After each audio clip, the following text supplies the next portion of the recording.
Second hand car ತಗೊಳ್ಳೋ ಪ್ಲಾನಲ್ಲಿ ಇದ್ದೀರಾ? ಈ ಒಂದು ಚಿಕ್ಕ ತಪ್ಪಿನಿಂದ ನಿಮ್ಮ ಲಕ್ಷಾಂತರ ರೂಪಾಯಿ ಹಣವು ನೀರಲ್ಲಿ ಹೋಮವಾಗಬಹುದು. ಡೀಲರ್ಗಳು ಯಾವ ರೀತಿಯೆಲ್ಲ ಟೋಪಿ ಹಾಕ್ತಾರೆ ಅಂತ ಈ ವಿಡಿಯೋದಲ್ಲಿ ತಿಳಿಯಿರಿ. ಮೊದಲನೇದಾಗಿ ನಾವು ಚೆಕ್ ಮಾಡಬೇಕಾಗಿರೋದು ಈ ಒಂದು RCಯಲ್ಲಿರುವ ಗಾಡಿಯ ಚೆಸ್ಸಿ ನಂಬರ್ ಹಾಗೂ ಇಂಜನ್ ನಂಬರ್ ಈ ಒಂದು ಕಾರ್ನಲ್ಲಿ ಮೆನ್ಷನ್ ಮಾಡಿರುವ ಚೆಸ್ಸಿ ನಂಬರ್ ಹಾಗೂ ಇಂಜನ್ ನಂಬರ್ ಜೊತೆ ಮ್ಯಾಚ್ ಆಗ್ತಿದೆಯಾ ಇಲ್ವಾ ಅಂತ ನೋಡಬೇಕು.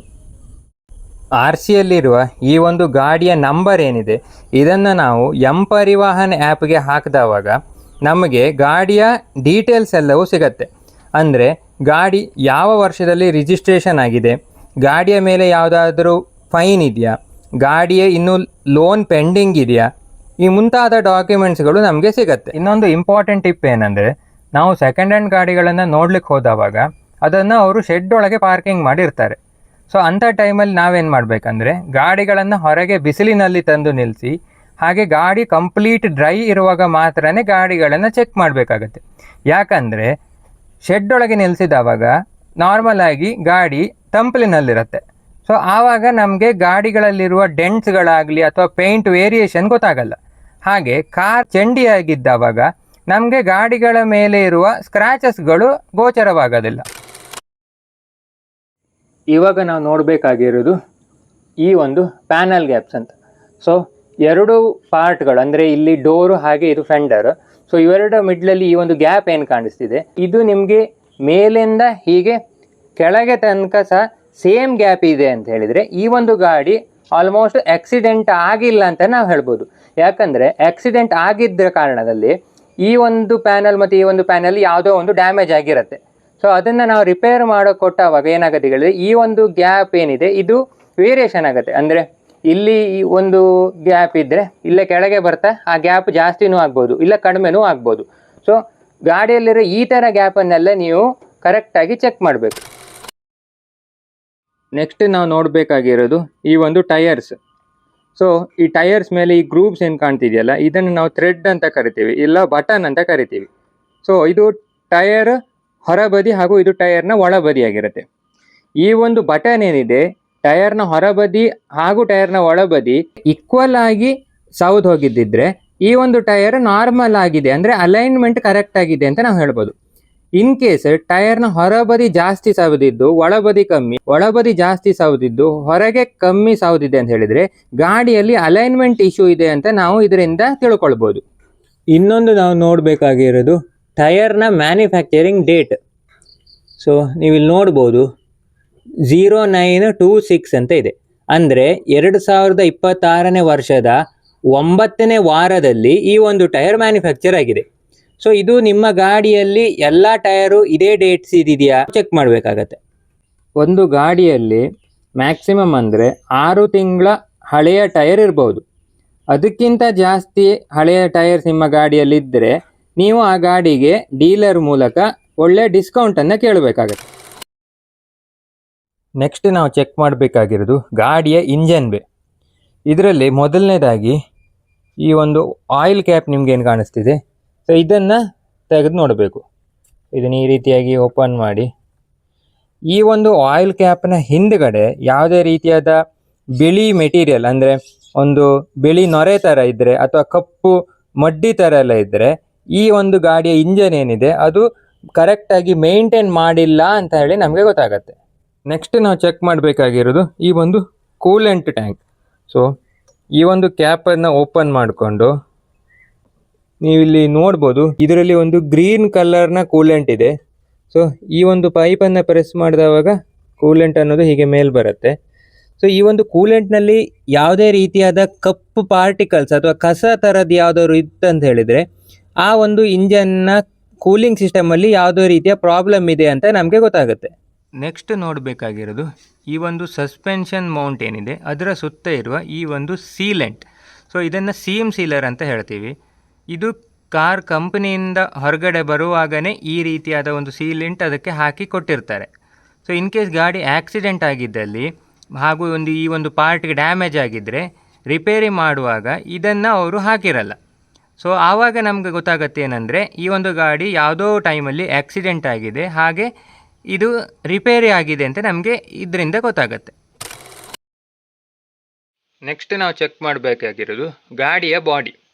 ಸೊ ನೀವು ಇಲ್ಲಿ ನೋಡ್ಬೋದು, ಈ ಒಂದು ಡ್ರೈವರ್ ಸೈಡ್ ಡೋರ್ನ ಒಳಗಡೆ ಈ ಒಂದು ರಬ್ಬರ್ ಸ್ಟ್ರಿಪ್ ಏನಿದೆ ಇದನ್ನು ನಾನು ತೆಗೆದಿಟ್ಕೊಂಡಿದ್ದೀನಿ. ಸೊ ಇಲ್ಲಿ ನೋಡ್ಬೋದು ಒಂದು ಡಾಟ್ಸ್ ಥರ ಪ್ಯಾಟರ್ನ್ ಇದೆ. ಸೊ ಇದು ಏನು ಕೇಳಿದರೆ ಸ್ಪಾಟ್ ವೆಲ್ಡ್ ಡಾಟ್ಸ್ ಅಂತ ಹೇಳ್ತಾರೆ. ಅಂದರೆ ಕಾರನ್ನು ಮ್ಯಾನುಫ್ಯಾಕ್ಚರ್ ಮಾಡುವಾಗಲೇ ಈ ರೀತಿಯಾದ ಒಂದು ಡಾಟ್ಸ್ ಅವರು ಹಾಕಿ ಕೊಟ್ಟಿರ್ತಾರೆ. ಸೊ ಇದು ನಿಮ್ಮ ಎಲ್ಲ ಡೋರ್ನ ಈ ಒಂದು ರಬ್ಬರ್ ಸ್ಟ್ರಿಪ್ ಒಳಗಡೆ ಸಹ ಇರುತ್ತೆ.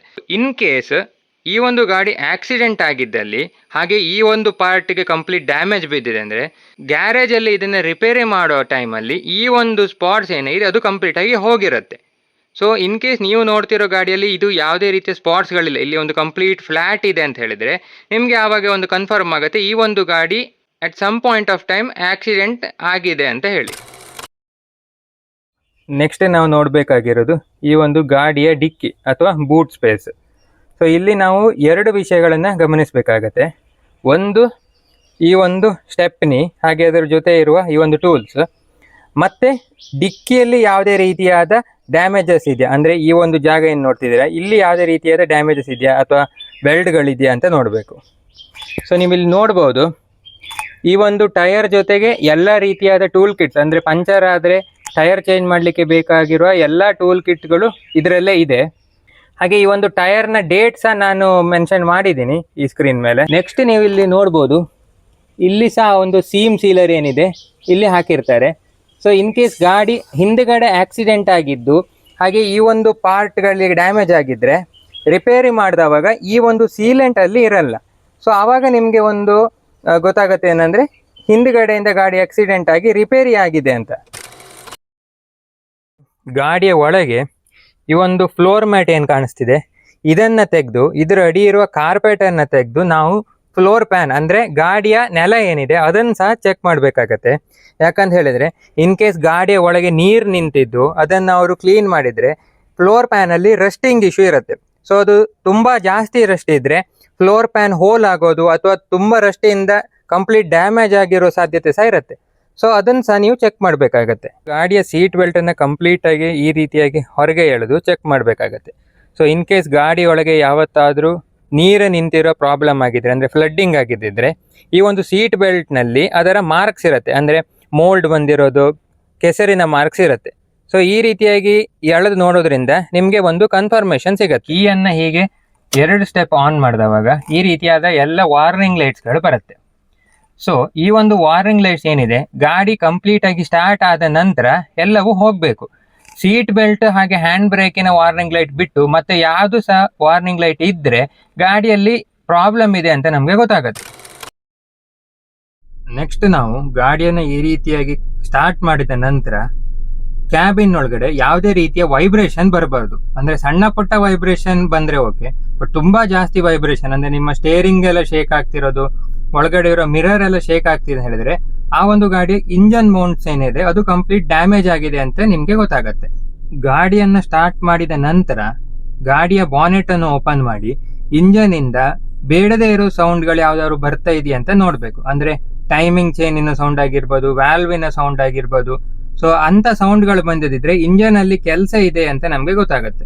ಸ್ಟಾರ್ಟ್ ಮಾಡಿದ ನಂತರ ಈ ರೀತಿ ಸೈಲೆನ್ಸರಲ್ಲಿ ಯಾವುದೇ ರೀತಿಯ ಹೊಗೆ ಬಂದರೆ, ಅಂದರೆ ಬಿಳಿ ಹೊಗೆ ಆಗಿರ್ಬೋದು, ನೀಲಿ ಹೊಗೆ ಆಗಿರ್ಬೋದು, ಇಲ್ಲ ಕಪ್ಪು ಹೊಗೆ ಆಗಿರ್ಬೋದು ಬಂದಿದ್ದಲ್ಲಿ ಗಾಡಿಯ ಇಂಜಿನ್ನಲ್ಲಿ ಯಾವುದೋ ಒಂದು ದೊಡ್ಡ ಫಾಲ್ಟ್ ಇದೆ ಅಂತ ನಮಗೆ ಗೊತ್ತಾಗುತ್ತೆ. ನೆಕ್ಸ್ಟ್ ನಾವು ಚೆಕ್ ಮಾಡಬೇಕಾಗಿರೋದು ಈ ಒಂದು ಗಾಡಿಯ ಮೀಟರ್ ಏನಿದೆ ಅದು, ಅಂದರೆ ಕಿಲೋಮೀಟರ್ ಎಷ್ಟು ಓಡಿದೆ ಅಂತ. ಇನ್ ಕೇಸ್ ನೀವು ನೋಡ್ತಿರೋ ಗಾಡಿಯಲ್ಲಿ 50,000 ಕಿಲೋಮೀಟರ್ ಇದೆ, ಕೆಲವೊಂದು ಗಾಡಿಯಲ್ಲಿ 60 ಇರ್ಬೋದು. ಸೊ ನೀವು ಹೇಗೆ ಅದನ್ನು ಗ್ಯಾರಂಟಿ ಪಡಿಸ್ಬೋದು ಅದು 50,000ನೇ ಓಡಿದೆ ಗಾಡಿ, 60,000ನೇ ಓಡಿದೆ ಅಂತ? ಸೊ ಅದಕ್ಕೆ ನಿಮಗೆ 3 ಆಪ್ಷನ್ ಇದೆ. ಮೊದಲನೇದಾಗಿ ಈ ಒಂದು ಪೆಡಲ್ಸ್ನ ಮೂಲಕ ನಮಗೆ ಗೊತ್ತಾಗುತ್ತೆ. ಇನ್ ಕೇಸ್ ಗಾಡಿ ಕೇವಲ 50,000 ಕಿಲೋಮೀಟರ್ ಓಡಿದ್ದು ಹಾಗೆ ಈ ಪೆಡಲ್ಸ್ ಮೇಲೆ ಇರುವ ರಬ್ಬರ್ ಕಂಪ್ಲೀಟ್ ಆಗಿ ಸೌದೋಗಿದ್ರೆ ನಮಗೆ ಆವಾಗ ಒಂದು ಕನ್ಫರ್ಮೇಷನ್ ಆಗುತ್ತೆ ಆ ಒಂದು ಗಾಡಿಯ ಮೀಟರ್ ಏನಿದೆ ಅದನ್ನು ರಿವರ್ಸ್ ಮಾಡಲಾಗಿದೆ ಎಂದು.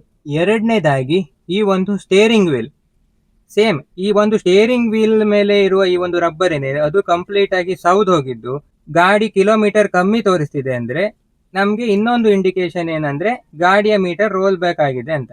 ಮೂರನೇದು ಈ ಒಂದು ಗೇರ್ ಲಿವರ್. ಸೊ ಇದ್ರ ಮೇಲ್ಗಡೆ ಸಹ ಇರುವಂತಹ ನಂಬರಿಂಗ್ ಆಗಿರ್ಬೋದು ಅಥವಾ ಸುತ್ತ ಇರೋ ರಬ್ಬರ್ ಅಳಿಸಿ ಹೋಗಿದ್ದಿದ್ರೆ ಅಥವಾ ಸೌದ್ ಹೋಗಿದ್ದಿದ್ರೆ ಹಾಗೆ ಗಾಡಿಯ ಕಿಲೋಮೀಟರ್ ಕಮ್ಮಿ ತೋರಿಸಿದ್ರೆ ಇದು ಒಂದು ಸಹ ನಮಗೆ ಇಂಡಿಕೇಶನ್ ಆಗಿರುತ್ತೆ ಗಾಡಿಯ ಮೀಟರ್ ಅನ್ನ ರಿವರ್ಸ್ ಮಾಡಲಾಗಿದೆ ಎಂದು. ನೆಕ್ಸ್ಟ್ ಗಾಡಿ ಒಳಗಡೆ ಇರುವ ಎಲ್ಲ ಎಲೆಕ್ಟ್ರಿಕಲ್ ಐಟಮ್ ಅನ್ನ ನಾವು ಟೆಸ್ಟ್ ಮಾಡಬೇಕಾಗತ್ತೆ. ವೈಪರ್ಸ್ ಆಗಿರ್ಬೋದು, ಹೆಡ್ಲೈಟ್ಸ್ ಆಗಿರ್ಬೋದು, ಇನ್ಫೋಟೈನ್ಮೆಂಟ್ ಸ್ಕ್ರೀನ್ ಆಗಿರ್ಬೋದು, AC ಆಗಿರ್ಬೋದು, ಪವರ್ ವಿಂಡೋಸ್ ಆಗಿರ್ಬೋದು, ಅಥವಾ ಈ ಒಂದು USB ಪೋರ್ಟ್ ಆಗಿರ್ಬೋದು, ಅಥವಾ ಈ ಒಂದು 12 ವೋಲ್ಟ್ ಪೋರ್ಟ್ ಆಗಿರ್ಬೋದು, ಹಾಗೆ ರೂಫ್ ಲೈಟ್ ಆಗಿರ್ಬೋದು, ಯಾವ ಯಾವ ಎಲೆಕ್ಟ್ರಿಕಲ್ ಐಟಮ್ಸ್ಗಳಿದೆ ಅದನ್ನೆಲ್ಲದನ್ನು ಟೆಸ್ಟ್ ಮಾಡಬೇಕು.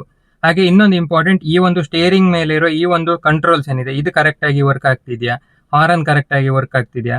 ಹಾರ್ನಿಗೆ ಇನ್ನೊಂದು ಏನು ಕೇಳಿದ್ರೆ, ಸ್ಟೇರಿಂಗ್ ಅನ್ನ ನೀವು ರೊಟೇಟ್ ಮಾಡ್ತಾ ಹಾರನ್ನ ಪ್ರೆಸ್ ಮಾಡಿ ಚೆಕ್ ಮಾಡಿ. ಸೊ ಇನ್ ಕೇಸ್ ಒಳಗಡೆ ಇರೋ ಕ್ಲಾಕ್ ಸ್ಪ್ರಿಂಗ್ ಅಂತ ಒಂದು ಬರುತ್ತೆ, ಅದು ಡ್ಯಾಮೇಜ್ ಆಗಿದ್ರೆ ಕೆಲವೊಂದು ರೊಟೇಷನ್ ಅಲ್ಲಿ ಹಾರನ್ ಆಗಲ್ಲ. ಸೊ ಅದನ್ನ ಸಹ ಚೆಕ್ ಮಾಡಬೇಕಾಗತ್ತೆ. ನೆಕ್ಸ್ಟ್ ಗಾಡಿಯನ್ನ ಒಂದು 10-15 ಕಿಲೋಮೀಟರ್ ಟೆಸ್ಟ್ ರೈಡ್ಗೆ ತಗೊಂಡು ಹೋಗಿ. ಸೊ ತಗೊಂಡು ಹೋಗುವಾಗ ಯಾವುದೇ ರೀತಿಯ ಮ್ಯೂಸಿಕ್ ಅನ್ನ ಹಾಕಬೇಡಿ. ಹಾಗೆ ಗಾಡಿಯನ್ನು ತಗೊಂಡು ಹೋಗುವಾಗ ಚೆಕ್ ಮಾಡಬೇಕಾಗಿರೋದು ಏನಂದ್ರೆ, ಗಾಡಿ ಯಾವ್ದಾದ್ರು ಒಂದು ಕಡೆ ಎಳಿತಿದ್ಯಾ ಅಂತ, ಅಂದ್ರೆ ಲೆಫ್ಟಿಗೆ ಹೋಗ್ತಿರ್ಬೋದು, ರೈಟ್ಗೆ ಹೋಗ್ತಿರ್ಬೋದು, ಸ್ಟೇರಿಂಗ್ ಸ್ಟ್ರೈಟ್ ಇದ್ರು ಸಹ. ಹಾಗೆ ಸಸ್ಪೆನ್ಷನ್ ಅಲ್ಲಿ ಯಾವುದೇ ರೀತಿಯ ಸೌಂಡ್ಗಳಿದೆಯಾ, ಕ್ಲಚ್, ಗೇರ್ ಬಾಕ್ಸ್, ಹಾಗೆ ಇಂಜಿನ್ ಅಲ್ಲಿ ಬೇರೆ ಯಾವುದೇ ರೀತಿಯ ವೈಬ್ರೇಷನ್ ಅಥವಾ ಸೌಂಡ್ ಇದೆಯಾ, ಇಂಥದನ್ನೆಲ್ಲ ನಾವು ಚೆಕ್ ಮಾಡಬೇಕಾಗತ್ತೆ. ಸೊ ಫೈನಲ್ ಆಗಿ ನೀವು ಕೂಡ ಈ ಒಂದು ಪಾಯಿಂಟ್ಸ್ಗಳನ್ನು ಸೆಕೆಂಡ್ ಹ್ಯಾಂಡ್ ಕಾರ್ ಖರೀದಿ ಮಾಡೋ ಮುನ್ನ ಚೆಕ್ ಮಾಡಿದ್ದಲ್ಲಿ ಡೀಲರ್ಗಳು ನಿಮಗೆ ಟೋಪಿ ಹಾಕುವ ಸಾಧ್ಯತೆಗಳು ತುಂಬ ಕಮ್ಮಿಯಾಗಿರುತ್ತೆ. ಇದಾಗಿತ್ತು ಈ ಹೊತ್ತಿನ ವಿಡಿಯೋ. ಸಿಗೋಣ ನೆಕ್ಸ್ಟ್ ವಿಡಿಯೋದಲ್ಲಿ. ಅಲ್ಲಿವರೆಗೂ ಟೇಕ್ ಕೇರ್, ಬಾಯ್.